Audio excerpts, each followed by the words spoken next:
Hello everybody and welcome back to my channel. This is Beers and Books with me, Raf, and today it's gonna be a bit more rambly than the last time around because yeah, that Conan video was maybe a bit too well ordered for me. So today I want to do something else. It's gonna be like a slight return to Malazan, but not fully yet. I've just finished Chapter House Dune, so there's gonna be a Dune video real soon. Not like a full-on Dune review because I'm not going to do that right now. It's going to be more of a what do Malazan fans who have not yet read Dune, what can they expect from it, and where can you see the Dune influence in Malazan. That's going to come real soon, maybe tomorrow, maybe like in the next couple of days. There's going to be more like Robert E. Howard Sword and Sorcery videos, as well as a Clark Ashton Smith video real soon, I think, and a Fritz Leiber one. And then I'm going to go headfirst into my third Malazan Book of the Fallen reread. I've got myself some knitting needles and wool, so I'm going to spend some time making fluffy hats while listening to some of the books and maybe knitting a yellow and grey, extremely stylish pair of trousers. We'll see about that in the future. Anyway, today I want to talk about something that kind of sprang off two videos that our High Fist Rothan Bud has made, and something that also our friend Cal at Really Good and Kind made today on criticism or lazy criticism, and I want to, build off that into something. And today I'm going to drink a small beer. I've actually prepared two of them because I don't know how long I'll be rambling. Those are they're called Lustzwerg, which means firefighting dwarf, basically. So fight your thirst with that. It's also won some awards for a really good beer. We'll see how that goes. It's also supposed to be a dark beer. I hope it's still good because it's actually past its sell-by date at this point, but we got it for free. So never look a gift beer in the mouth, just pour it in there, I guess. So yeah, cheers.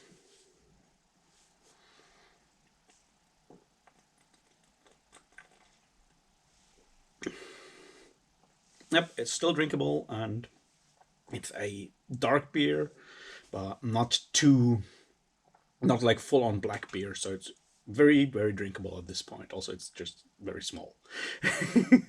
All right, so what am I going to talk about today? It's about atrocities, depictions of violence and other brutal things in books, in fantasy literature, and why they should be there or could be there, and why we should deal with them. The reason for that is that Ruth and Bud made two videos. It's going to be a three-part series. I'm going to link both of them down below, and once the third part comes out, you can just check all of them out. They're really good on sexual violence in the Malazan Book of the Fallen. And there has been a bit of a discussion on that and how Steven Erikson handles those particular things in the book. There's obviously people who are not happy with that. And then today, Cal over at the Really Good and Kind channel, which you should definitely subscribe to, he's got some amazing content there, is also made one on lazy criticism and looked a bit into that as well, into how internet criticism has become, in his words, lazy. So that got me thinking some more, and I actually kind of made a short comment in one of Ruthan's videos on the topic already, but I feel like I could probably make a couple of words more, say a couple of words more about that. And what it boils down to, in my opinion, is why do we read literature? Why do we read books, and what can books do for us? Roughly, I touched on that before in the mythology video. A bit of like that books, stories can give us a way to look to take on other viewpoints. Today I want to go into a different direction, which I think is a very important point of the Malazan Book of the Fallen overall. I'm probably going to come back to that more while I'm going through my reread. Going to do some videos on that later on as well. the point I'm going to make here is about witnessing and facing. Now, witnessing is obviously a big word in Malazan terms. And what I'm going to do today is, want to look at why it is important to look at certain darker themes of life, especially in a context that is a fantasy story, at least overtly a fantasy story. Now, the Malazan Book of the Fallen obviously is more than just a fantasy story, but that's a different topic. So, here's what I want to say about it. When we read, no, not when we read, there is obviously a lot of dark stuff happening in the world. We all know that. We're reasonably well educated, I assume. At least I hope you're more educated than I am. Anyway, so we all know, at least at the back of our minds, on this like rational level, we know that there's a lot of dark things happening in the world. There's crime, there's wars, there's war crime, there's famine. People are suffering, people are having a terrible time on this planet overall. Now, what we obviously do in order to not like fall into deepest despair all the time and then die is we kind of ignore it most of the time. It's like, it's at the back of your mind. Then come the holidays, the winter holidays, you maybe donate some money to some charity, and then you're like done with it again. When it shows up in your evening news, you gloss over it, you say, holy shit, that's terrible what's happening there, but at least it's far away. So you can, you're aware of it. You're not condoning it, obviously. We're all obviously, hopefully, not condoning these kinds of practices and these kind of things, these atrocities. But we've gotten really good at ignoring or, putting him on the back burner when it comes to our overall experience and also our actions when in daily life. We don't go around dealing with those things all the time. They've become abstract, is what I'm trying to say here. And overall, that's a good thing, I would say, when it comes to the just practicality of being able to live every day. But it's obviously also a very bad thing, because things that are abstract don't actually get us to act. We need to act and take action to change the world, obviously. And I assume that it's something that a lot of people agree on, that making the world a better place every day is something that we should strive, in small things, but our overall goal as humans, as humanity, should be to make the world a better place. Because if it could be better, we could all have more, like, a better life in the future, then why not, do a little bit to actually get that done? All right, so actually finding things that move us to act, that move us to action, to take action, to improve the overall living condition of humanity, living conditions of humans, or to abolish certain practices, crimes, war crimes, and so forth, atrocities, to make sure those don't happen anymore, are good. On the other hand, we cannot deal with those things all the time while also dealing with our other problems. So we tend to abstract them and just ignore them for most of the time. Also, it's very difficult to, face up to those realities. They are very grim, and it's almost like a self-protective reflex that we have. It's like someone says, as in Rothan's first case, female genital mutilation. And I say, I basically know what that is, but yeah, I'm pretty good at pushing it away. Now, what Stephen Erickson in this case does, what other authors also do in general when they do fiction, and this harkens back to what I said before when I talked about taking on other viewpoints, and in this case, in that way, actually finding out how it could maybe be to be in a different position in life, in a different role in life. Taking on those other viewpoints makes it easier for us to realize those issues. It makes it also much harder to ignore those issues, to push them back. and to have them, those issues, those real world issues, intrude into our fantasy, which is for a lot of people, a bit of escapism, a bit of, a way to get away from everyday's life, a bit of good old enjoyment and fun. And don't get me wrong, the Malazan Book of the Fallen brings fun in heaps, among other things. But it also forces us, while reading those passages, to face up to the fact that those things exist.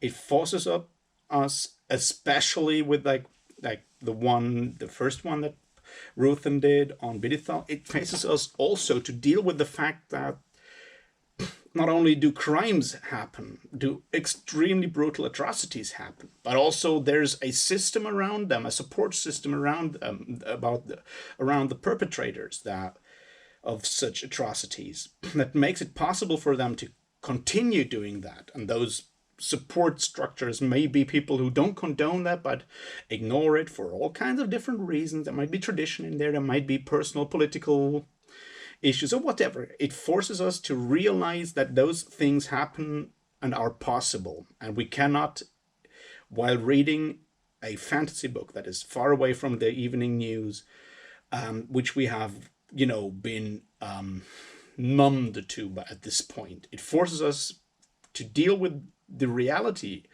of such atrocities in a way that we have hopefully not yet become completely numbed by repetition.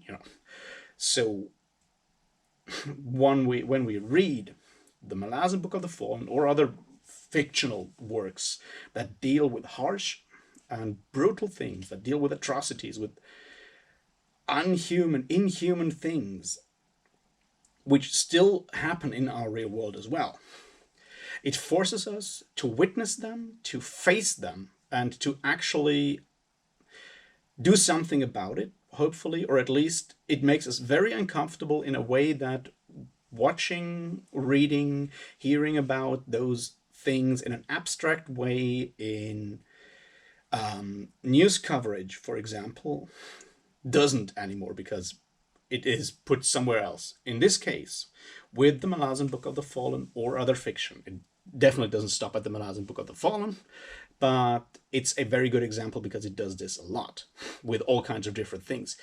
It intrudes into a space where it, like, by definition, not by definition, but by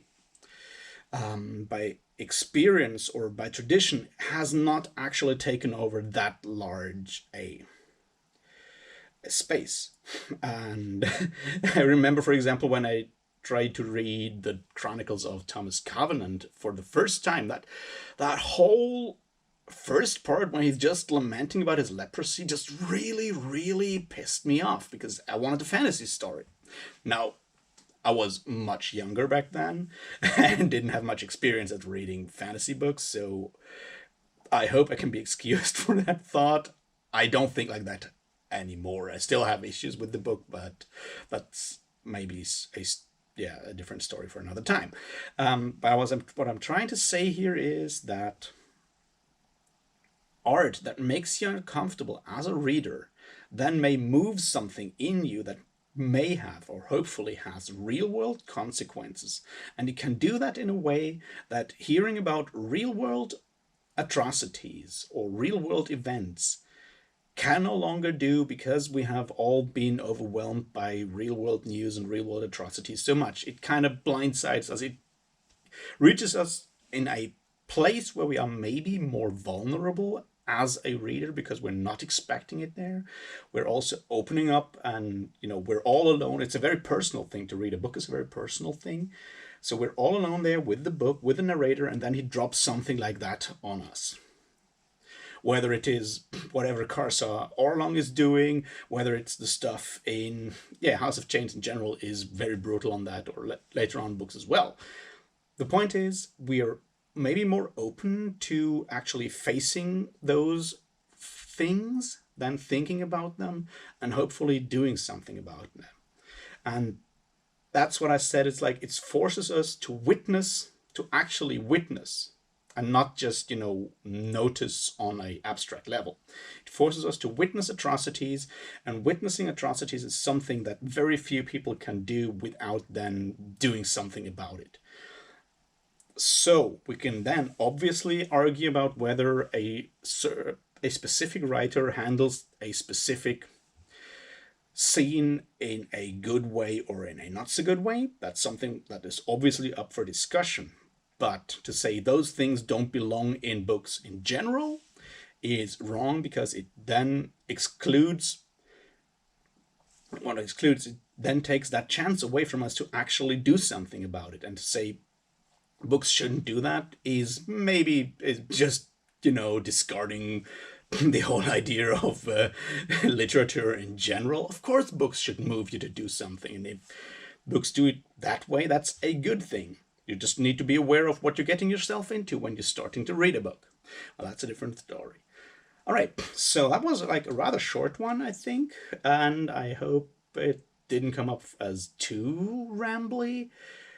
I'll try to sum it up. Basically, my argument is atrocities portrayed in fiction in the way that the Malazan Book of the Fallen does, or other books do, fiction, reach us in a way that documentation or news reports of real-world atrocities can no longer do, because we are numbed and have been used to just not ignoring them, but putting them as abstract events to the back of our mind. Thus, it is wrong to say fantasy books should not contain depictions of atrocities like sexual violence and torture and so forth. That was my argument. I would be very interested to hear what you think about that, if you agree or if you disagree. Until then, I'll leave you with a cheers.